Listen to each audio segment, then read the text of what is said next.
I want to start today's video with an image. And warning, this has some pretty racist historical depictions of racial stereotypes. It's titled Uncle Sam's Troublesome Bedfellows, and it dates from the 1880s. It's coming from a time when America was flexing its imperial powers at home in preparation for eventually flexing their imperial powers abroad. This image is depicting all the different troublesome bedfellows, the non-white bodies who comprise the United States other than the white race that is seen as the dominant race. In other words, the people that the federal government, led by the white citizens, had to regulate because they were uncivilized and couldn't be trusted. All these people who are going to be targeted through federal legislation in the 1880s. You see the Chinese who are going to be targeted through the Chinese Exclusion Act of 1882. You see the Native Americans who are going to be targeted through the Dawes Act, which took away their land, dispossessed them from their ancestral homes, and restricted their rights. You have African Americans who are going to be targeted through the newly installed Jim Crow laws. You have Irish Catholics who are going to be targeted through immigration policies and prohibition. And you also see the Mormons, targets of the anti-polygamy legislation. These are all people seen as non-white, un-American, and therefore untrustworthy and unworthy of being citizens, requiring federal intervention. I often use this image in classroom settings as a reminder of a time when all these people, including the Mormons, were seen as outsiders and therefore worthy of not just attention, but police regulation.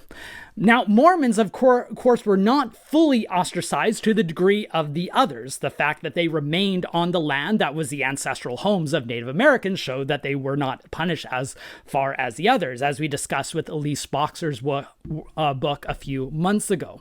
But they were still seen as a miscreant community that didn't belong in America and should therefore be punished and, in some cases, deported. The image kept coming back to my mind. That Uncle Sam's Troublesome Bedfellows kept coming back to my mind in recent months as we watched many stories of the Immigrant and Customs Enforcement Agency, or ICE. Now, I've done a previous video on Mormonism's historic and evolving relationship to immigration, so I don't want to rehash much of it there. You can go watch that previous video. I'll add a link to it in the video description. I also don't want to get in a fight over the politics of this current immigration battle. To me, it's quite clear the current crisis, and it is a crisis, is something that I don't think needs to be defined. But what I want to do in this video as a historian is to use the tools of a historical professional in order to understand the present, to see the past as a prologue to our current moment.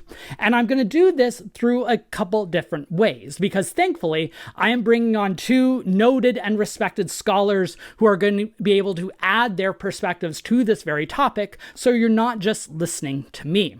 First, I'll be talking to Dr. Paul Reeve, an award-winning historian who recently wrote an essay published in the Religious News Service, and then it appeared in other publications like the Salt Lake Tribune, that compared the recent ICE catastrophe in Minneapolis to the Utah War of 1857 and 58, a comparison that might not have jumped immediately to mind, but as Dr. Reeve outlined in the essay, and as you'll see in the interview, has some very striking parallels. And then I'll be talking to Dr. Brittany Romanello, a sociologist and assistant professor at the University of Arkansas, who has done a lot of work with the Latina Mormon communities and how those spheres of Mormonism have been shaping the broader Mormon experience in often untold and invisible ways. So regardless of your politics, I hope you can see this video as a useful example of how we can use history to understand the present world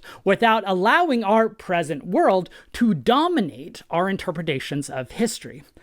I also hope it shows how we can use our present moment to ask questions about the past and make our histories even more relevant to those who are desperate to understand how we got here.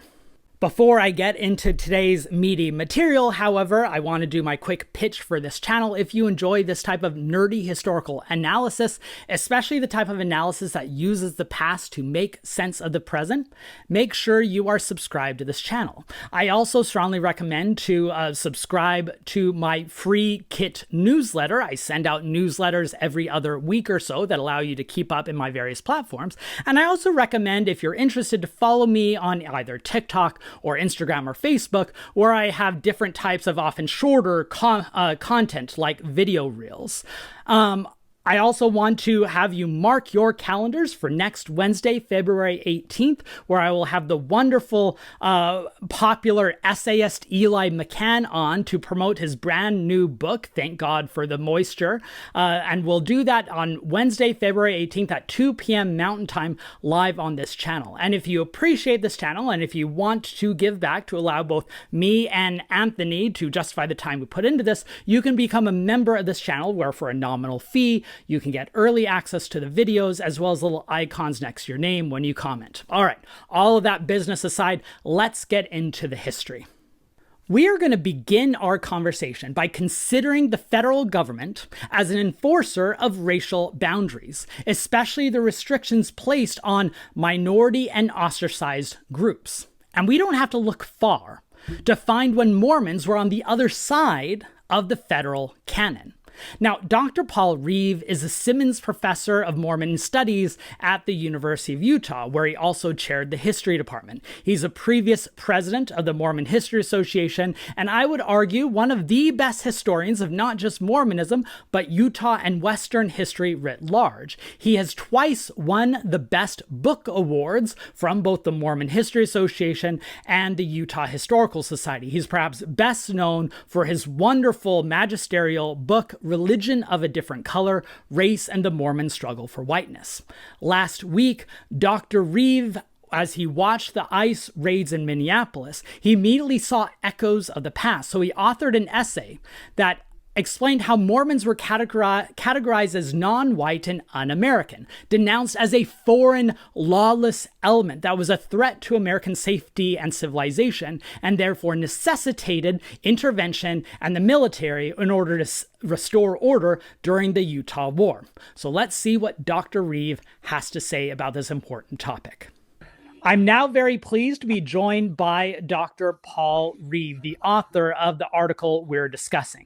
So, Paul, let's start out that it might shock some people, given how quintessentially white the Mormon religion is seen as today, that Latter-day Saints in the 19th century were often categorized in non-white terms, with, of course, the qualifications that they were still granted some privileges and access to whiteness that Native Americans and African Americans never were. But why and how were Latter-day Saints racialized in the 19th century and seen as a threat to American society? Yeah, so that's a question that I had when I started my research for Religion of a Different Color. So the why, I think, is just a way of justifying discriminatory policies. How do you justify an extermination order against a group of people who look like you?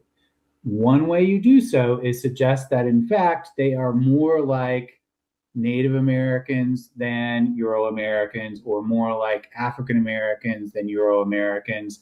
And these are other groups that the nation was already discriminating against. And so they are conflating white, mostly either native-born or from Western and Northern Europe, Latter-day Saints, conflating them with other undesirable groups, and that's a way of justifying discriminatory policies against them.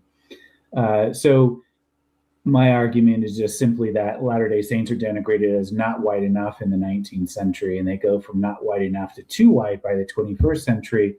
But the notion is simply this is how you justify discriminatory policies. Remember, Latter-day Saints in their early decades are driven from place to place to place until they finally flee the United States. And so you suggest that they're not just religiously different, but racially different.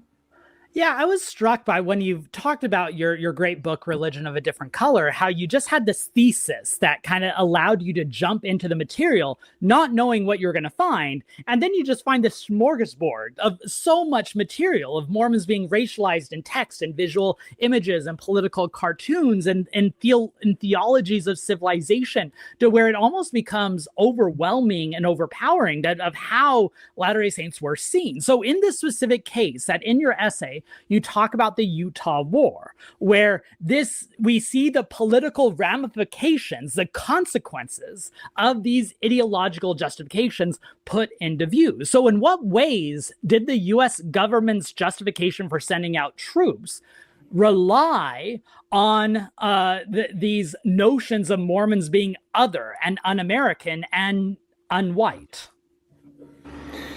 Yeah, that's really what the op-ed was about, is just listening in the 21st century to the rhetoric used to justify what's taking place in terms of the ICE crackdown. And it just felt like this echo from the past. So the federal government is suggesting that Latter-day Saints are criminals, they're lawbreakers. They are also alien, not naturalized citizens, so they're more foreign than national. They're criminals. And because they are participating in polygamy, this is a backward racial descent, backward from civilization into barbarism and then into savagery. You have this theory of racial progress that animates the 19th century, the notion that all societies, all groups go through these stages of development. They go from savagery to barbarism and barbarism to civilization. And as they progress along that trajectory, they give up the markers of savagery, such as polygamy and adherence to despotic rule. And the nation looks in on the Latter-day Saints and say, oh, wow, ostensibly white people have given their free will over to the despots Joseph Smith and Brigham Young, and have practiced polygamy. Those are markers of barbarism and savagery, and therefore we see actually regression, not progression. These ostensibly white people are actually regressing along this supposed trajectory. And so those are all the fears that are used to justify sending a 2,500-man army to Utah. I quote in the op-ed Senator Douglas, who is using language that sounds right out of the 21st century, honestly. He's saying that they are criminals, they are enemy aliens, they are not naturalized, and there are all kinds of crimes going on in Utah. And so we need an army to root out this criminal element. Yeah, I'm struck by another similar language overlap to where we often hear today these migrant trains of dangerous people coming toward our borders, coming these overwhelming hordes, which is very similar to the language used of these Mormon converts just coming over on boats rather than on migrant trains. And that's why at one point, the federal government tried to institute a ban on all Mormon immigration, which is just such a crucial part of the story that's often overlooked. Because as you said, Mormons evolved from being seen as not white to eventually too white. And one of the privileges of being too white is they often get to forget this past. So now I want to shift. Should Latter-day Saints use this history in order to view this current crisis? In other words, how can they learn from this past that is otherwise so easily forgotten? Yeah, that's a great kind of way to think about this, Ben. As you mentioned, so in 1879, Secretary of State William Evarts attempts to stem all Latter-day Saint immigration from Europe.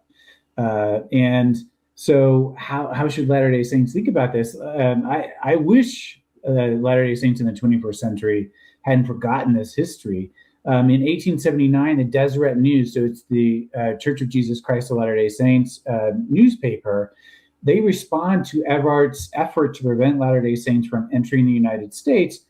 They called it, and I'm going to quote from the Deseret News, they called it absurd to assume that all Mormons who immigrate to Utah intend to break the laws of the United States.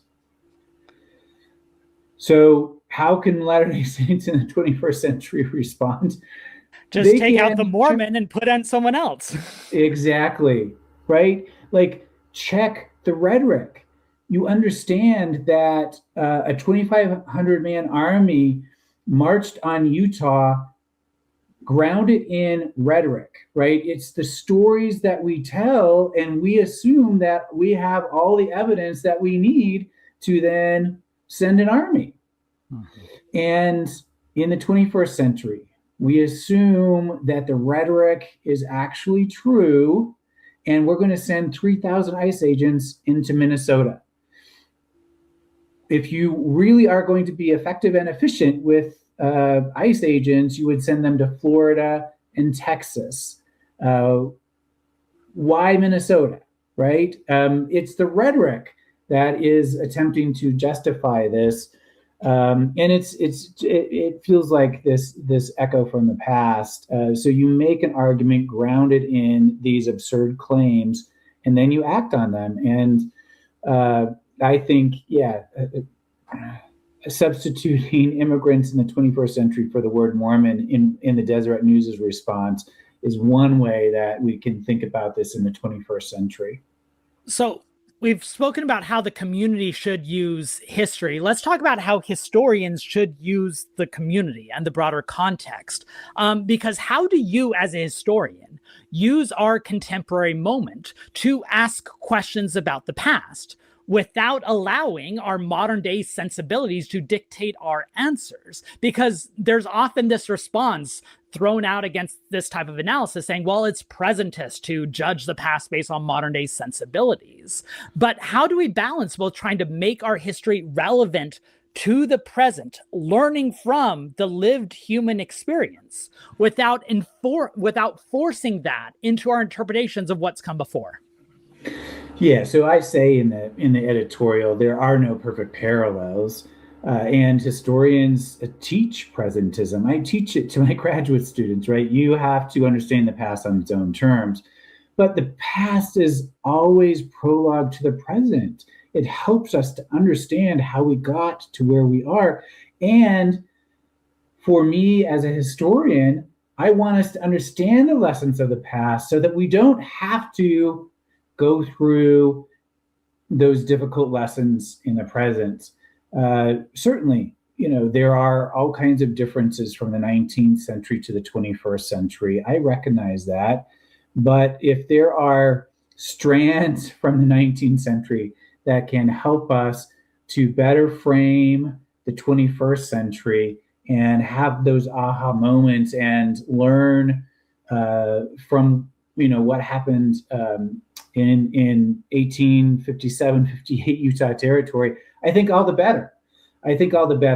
With the caution that we just articulated, right? That historians teach against presentism. You can't superimpose the present on the past, understand the past on its own terms, but past is always prologue to the present. It helps us understand where we came from, how we got here, and hopefully we can learn from our mistakes, cheer on our victories, and be better people in the present because we actually understand the complexities of the past. I mean, you're never going to tell a historian that history isn't relevant to the present, even though we do our best to try to understand it on its own terms.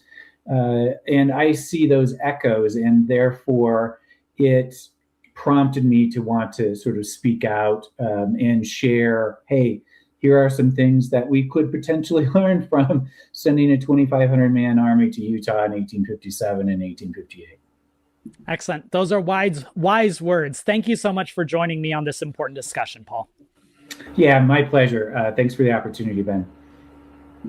I'd like to thank Dr. Reeve for his wise remarks, and I really appreciate his historical perspective. It's a reminder that Mormonism is not just a religion of immigrants, but a religion that has experienced the oppressive boot of an intolerant government, even if they were never as fully ostracized and punished as groups like Native Americans and African Americans.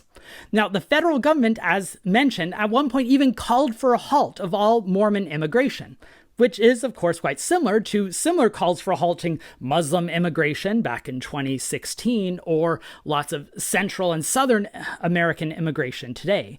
We forget these important stories due to the ensuing decades of Americanization and assimilation. But this isn't a long and dead history.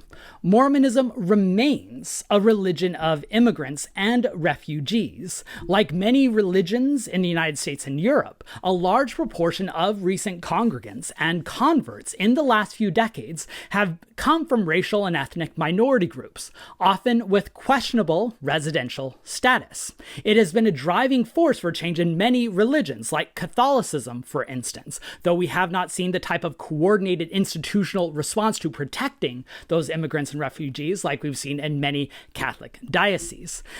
There is a recent and excellent story in the Salt Lake Tribune last week, I'll link to it in the video description, by Tamara Kemsley, about how Mormon congregations in California are responding to this present moment. It digs into the raid in the LA area during last summer, and it emphasizes that while the Salt Lake City institution has remained mostly silent and hands-off, something that Dr. Romanello gets to in the conversation, local congregations stepped up by doing what they could to support members, including planning escape routes and contingency plans. Many could only participate in church worship services only over Zoom due to fear of being swept up by ICE agents. And among those interviewed in that wonderful Salt Lake Tribune story that, again, I strongly recommend reading, was Brittany Romanello, an assistant professor of sociology at the University of Arkansas. I am very privileged to work with Bree on the Mormon History Association board. She's done a lot of work with Spanish-speaking Mormon communities, especially Latina Mormons who have found ways to carve out a place within the Latter-day Saint Society, which in turn has transformed the Latter-day Saint Society. She argues that undocumented members make up a large, though often invisible, part of the Latter-day Saint world in the United States. She also shows how Latina Mormons especially have successfully mobilized to protest oppressive policies. So let's get to the interview with Dr. Romanello. And now I'm very pleased to be joined by Dr. Brittany Romanello. Thank you so much for joining me, Bree. How has the growth of Latina and Latino Mormon converts over the last century or so transformed Mormonism, including in American politics? Yeah, there's a long history here. Super happy to talk about it. So the growth of Latina converts throughout Latin America, the United States, and Canada, as well as other places that Latin American immigrants reside, has transformed the modern church as we know it completely, in the sense that, you know, the whole Lamanite racial dialogue, which has been used historically to marginalize people, was also a main motivator to increasing missionary efforts to people that were considered part of this Lamanite heritage, which we know includes indigenous tribal descendants on Turtle Island, as well as in Latin America. And so those missionary efforts that began really around like the 60s all the way until now really intersected with a lot of political trauma and historical conflict. And this specifically came up in regarding to race in Brazil and the one-drop rule regarding people who have a Black ancestry. And so while that did temporarily halt some of the missionary efforts in Latin America, it also, in my professional opinion, is part of what motivated the church to reevaluate their ban on Black membership and move towards equalizing Black members, because of the racial diversity that we saw happening in Latin America and the longstanding interest in people in Latin America in joining the church. And so this story that I think sometimes gets correlated or overlooked or maybe hides kind of in the margins of Mormon history is really important to thinking about how we arrive today, where we know, at least even though we don't have an official census by race or ethnicity from church headquarters, there's at least 3.3 million Latina members that we know about. But if you go demographic by every country, the US Census Bureau would consider Latino or Hispanic, that's more about like 40% of the global church that would be considered Latina or Hispanic. So it's pretty significant. And because of that, it has been more common, especially in the past 20 years, as we've seen more bilingualism, multicultural education in the US landscape kind of transfer in to how the LDS Church is marketing itself and its missionary efforts. And we see more and more of this narrative and the interests of a general Latina or Hispanic population being considered in the church's space and politics. To briefly Yeah, and that's so fascinating, and it so converges with what's going on in other religious traditions, right? How American Catholicism transforms due to these same types of trends. So how have not just the desire for these Latina converts, how has the very presence and voices of those Hispanic Mormons in the United States pushed back on things like immigration laws or other forms of white supremacy within the country here? Yeah, I mean, there's a long history of this in the church as well. I think looking at Dr. Ignacio Garcia's work, Jesse Embry's early work on multilingualism and Spanish words are both really good places. Jorge Iber's Hispanics in Zion as well, at really thinking about the decades long activism that has coincided with other movements like the Chicano movement, like agricultural movements, that have happened in the US West and Southwest particularly, right? So a lot of people who are Latina or identify as Hispanic and are church members have also historically been part of these other sociocultural movements and these political dialogues that have been happening, especially since civil rights in the late 60s, and also indigenous movements that were happening in the 70s, including at BYU. And definitely recommend Farina King's work, which I know you've read, but for listeners to look more, as well as Darren Perry's work on this, of how specifically members with indigenous backgrounds who may also identify as Chicanx or Latinx have long participated in pushing back against the andro and Anglo-centric narratives that we often see enmeshed in what's considered mainstream Mormon culture. As the church's racial and ethnic and international population has expanded, now more than ever, we have Mormon representation outside of the United States than within it. And our main growing areas are outside of the US. There is more and more activism to push for diverse representation and to really question, like, what is the default LDS culture and why has it had such a stronghold despite these decades of activism? And really, I would say one of the big answers to that is just sheer numbers. The institution in some ways does have to lean into who their big demographics are and think about what kind of messages are being sent or not sent. And in recent politics, when it comes to things like immigration or supporting the Trump administration, as they had maybe so openly done, like Mormon Tabernacle Choir singing it at Trump's first inauguration, rather than perhaps give an overt statement as they have in the past about, like, let's keep families together, let's not let politics divide us racially. I would say the tactic being used right now with what we're seeing is silence, because they can't really take a middle ground. And it is all of this activism coming from, everyday members that I do believe is pushing them into this corner to have to take a stance. And one example that really stands out to me in your own work is you looked at these Latina Mormons in Arizona around, I think, 2008, right? In opposing the kind of carrying your card and citizenship status in Arizona. Can you talk briefly about how that organization, that mobilization was so influential and successful?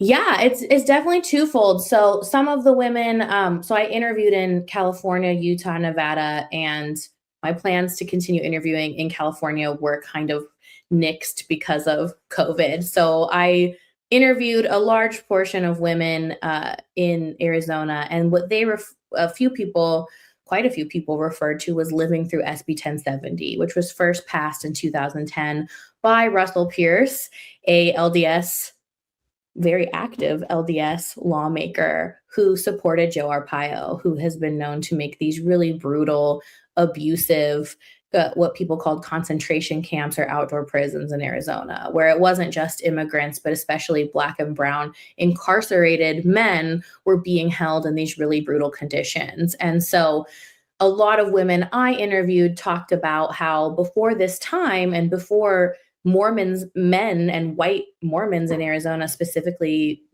became affiliated with supporting and helping pass SB 1070, there was a huge demographic of baptisms almost every week, some women described in their congregations.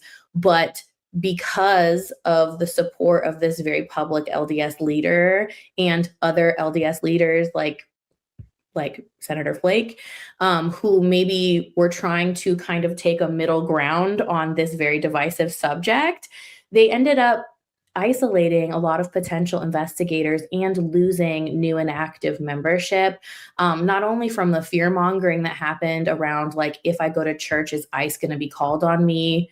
Is the bishop in the English speaking ward really my ally, or is he going to start asking about legal statuses? It was the more overarching theme of, do the people who say they love God love me the way they say they do? And I think it really instilled a lot of fear, but also what I like to focus on is resistance and resilience and taking these actions to protect themselves and protect their community, which includes their religious community, from what they saw as very blatant and racist oversteps from white members. But it really created a long-lasting division because my fieldwork started in 2018 through 2021, right? So we're thinking a decade later, and we were still feeling you're still seeing these very raw feelings and feeling it with the women that I interviewed, right? That they could see a decade later the reverberations of what not taking a humanizing and, in their opinion, God forward stance on immigration actually cost the whole of the church in Arizona. And I think that's very important when thinking about what we're seeing today, because I could probably guess a lot of members that I interviewed are seeing a lot of patterns repeat now.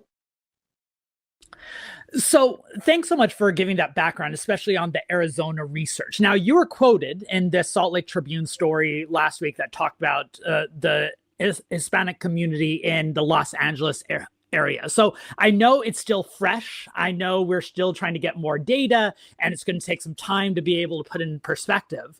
But in what ways do you see the current crisis, what's going on in LA, what's going on in Minneapolis, what's going on in so many communities in America where Mormons are, of course, present? In what ways is this current moment a continuation or an extension of what's already come before? And do you see any potentially new trajectories or new dynamics at play? Thank you for this question. I ponder this a lot, not just in the work I do in the church, but also as someone who actively works with immigrant communities and also communities in Mexico and Central and South America of people who might wish to migrate, and thinking about like harm reduction strategies if people are in the position where their choice to move or not move is taken away, right? A lot of people we're even meeting in the church are products of forced migration because of the US's oversteps in their country's democratic processes, right? And that's a history that I think gets erased a lot in our American education system. I think it's something that gets overlooked in LDS history. So I'm very glad you're doing this episode on that and having other historians talk about how we as an American-born church are really implicated and enmeshed in this fabric of thinking about immigration and who gets to move and why, and who gets to stay and why. And My quote in the Salt Lake Tribune was really, I was hoping to motivate LDS members to look at our history and look at how we are the product of migration and moving at its and all the controversies that were, embroiled in that situation that we had to move, and to really try to apply those principles, right? There are a lot of things in our history that we participated in that might have been legal that we would now agree were wrong, and they were dehumanizing, and they actually stopped the work that we claim to want to promote from being able to happen, right? Racial equality and making strides for gender equality, while there are a lot of limits for that in the church still, has helped the membership grow and strengthen. And I think that's something we need to focus on, is by continuing to marginalize, or in this case, do what the church institution and leaders have done in the past, which is just not say anything. Like, that's no longer an acceptable option if you still want to recruit and retain diverse members. Because a lot of these Spanish wards, and a lot of, I would say, multicultural wards that are in other languages, whether it's Tongan or Portuguese, Swahili, Chinese, women and children are the ones holding this up and sustaining. And if you are not supporting the family and supporting the social infrastructure to support these families, how do you expect to keep people engaged and willing to keep giving to the church? I think that's, in some ways, we need to think of a logical approach as well as a humane and emotional one. People need to feel seen to keep investing in their communities that they're giving so much unpaid labor and time to. And so I think we need to take this moment and learn from history. We need to learn from SB 1070 in Arizona. We need to learn from the other times that when the church has been silent on these very important issues that affect families, women, and children, it affects the rest of the way our church operates and people's ability to serve and commune with one another. So I hope that that can be a focus, and that there can be a recognition of the harm that's being done, because I don't know, in the socio-political climate we're in, if we don't address that soon, if there's like a meaningful way to backtrack. We can't correlate this history away. Mm-hmm. And so that's such a moving and powerful comment. Thanks so much, Bree. But I'm wondering, I'm going to ask a very rude question, and that I'm going to ask you a very broad-ended question, and I'm going to hope that you can answer it in just a couple minutes, knowing that you can't cover all facets. But you spoke movingly about how a community should respond to this. Now I'm asking you to shift gears and think about how a historical world or an academic world can respond to it. Now I know you're a sociologist, but you're history adjacent. So how should historians be using this present moment to be asking questions about the past that are both relevant to the current moment and really important to potential, audiences? Thank you. Yes, while I may not be a historian, I sure feel adjacent to history. I can't really teach immigration or borders if I don't know where they came from and how we ended up there. So I would say a lot of what I'm seeing, if you have studied history, and those who are more of the experts in this area by their academic training or lived experience, I don't think we should hesitate from showing through historical documentation that what we're seeing happen is not something new in the United States of America. I would say the United States of America, as many Black and Indigenous feminist, teachers have shown us, America is showing herself to be what it's always been, right? If you create a nation based on unequal personhood that encourages enslavement, that encourages the submission of certain populations, I guess you can bring up the scripture, by your fruits ye shall know them. It's not a surprise to me if you know history and you're teaching complete, accurate history, which is painful, which is controversial, which is difficult and up for interpretation. If you're doing all of those things, which I'd love to see my colleagues continue to do, it's not a surprise how we've ended up here. But we get to make history by choosing a different path than what we've known our predecessors have taken. We get to stand in solidarity. We get to make an active choice with whatever context we're in, right? Some of us have more constraints than others. Some people have more to lose. But the great thing about being a community, in even an academic community, is we all have different talents and abilities that we can 10 toes down, just do the simple things that we're able to do. And we can all support each other in making sure that the history that's moving forward doesn't keep repeating the same harms of the past. And that's why I'm so grateful to be in the academic and scholarly community I am, because whatever I'm lacking, I have great people in my life that can help buoy up the knowledge that I might not be trained in. So I hope despite all the fears and sanctions and attacks on higher education, I hope we can continue to be courageous and find creative, innovative ways to employ that knowledge and that resistance through this time. Excellent. So well said. Well, Dr. Romanello, where can people go read more about this important work? And please shout out your own work that they should be reading too. I think I've listed a few people. I would also say an Indigenous people's history of the United States is important. I would say any work by Andres Resendes is important. Kelly Little Hernandez has a wonderful book about the history of immigration and also policing in the United States. Any work by Alexander Avina, who's at the history department at Arizona State. There's Suhey Vega, Elise Boxer.